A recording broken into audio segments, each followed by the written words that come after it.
In the name of God, the All-Beneficent, the All-Merciful, the Prophet Muhammad in the Gospel and the Torah, the connection between the glad tidings and the completeness of religion. The use of the expression glad tidings to describe the announcement by Jesus, peace be upon him, of the emergence of Islam is a remarkable indication of the completeness of this religion compared to the religions that came before it.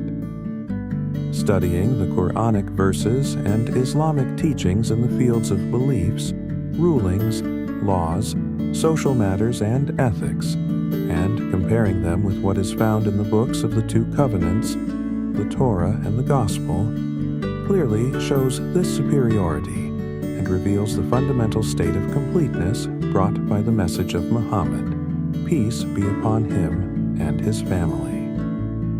Although the previous verse did not clarify the location of this glad tidings, or whether it was in a heavenly book revealed to Jesus, peace be upon him, or not, other Quranic verses reveal that the place of this glad tidings is in the Gospel itself. God says, "Those who follow the messenger, the unlettered prophet, whom they find written with them in the Torah and the Gospel." And this is also mentioned in other verses. The glad tidings in the two covenants and the term paraclete.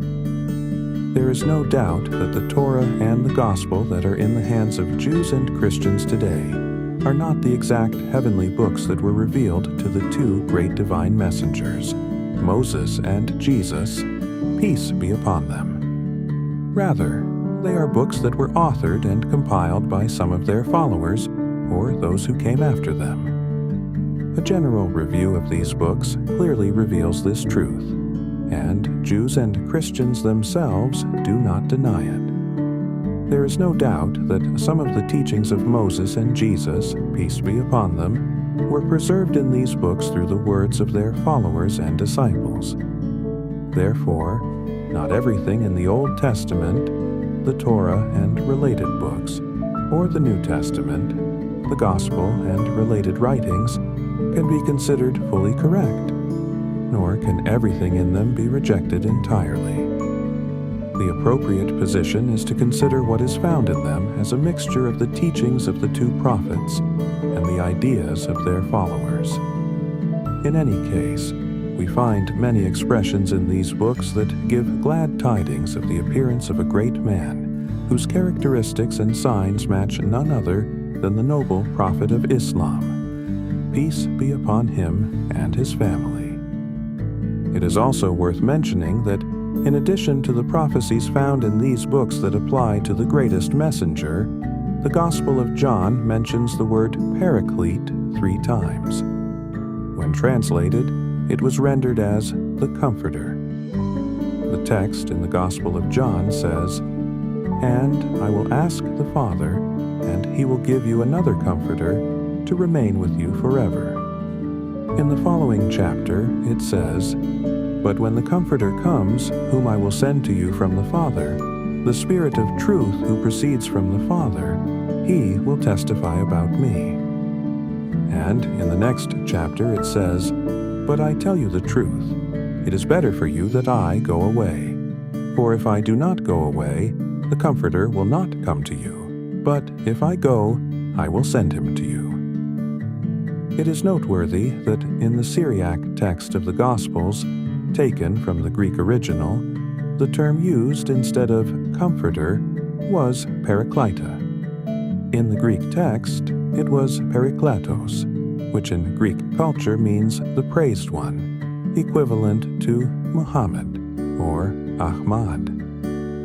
The leaders of temples and the church realized that the spread of this term would deliver a severe blow to their institutions, so they replaced parakletos with parakletos, which means the Comforter. Despite this clear alteration of the original text, they could not eliminate the explicit glad tidings of the coming of a great prophet in the future. In this interpretation, we also mentioned the testimony of a well-known priest who later embraced Islam, confirming that these glad tidings referred to a person named Ahmad and Muhammad. It is also important to note what was stated in the translated French encyclopedia, which says, Muhammad, the founder of the religion of Islam, and the messenger of God, and the seal of the prophets. The meaning of the word Muhammad is the one who is greatly praised, derived from praise, meaning glorification and exaltation. By a remarkable coincidence, he also had another name from the same root, equivalent to Muhammad, meaning Ahmad. It is highly probable that the Christians of the Hijaz used the term Ahmad instead of Paraclete. Ahmad means the one who is highly praised and glorified, and it is the translation of Parakletos, which was mistakenly replaced with Parakletos. Therefore, committed Muslim scholars have repeatedly pointed out that this term refers to the glad tidings of the appearance of the Prophet of Islam, and the Quran also clearly referred to this subject in chapter Az-Saf, verse 2. In summary, the intended meaning of Paraclete is not the Holy Spirit or the Comforter, but rather the equivalent of the concept of Ahmad. The next video will begin with, was the name of the messenger of Islam Ahmad? The full, authentic story you've never heard before, exactly as it is in the Holy Quran, without any distortion. We will also draw from explanation Al-Amthal by Ayatollah Makarim Shirazi, along with explanations from other respected scholars. Thank you for watching. Please like, share, and subscribe to the channel.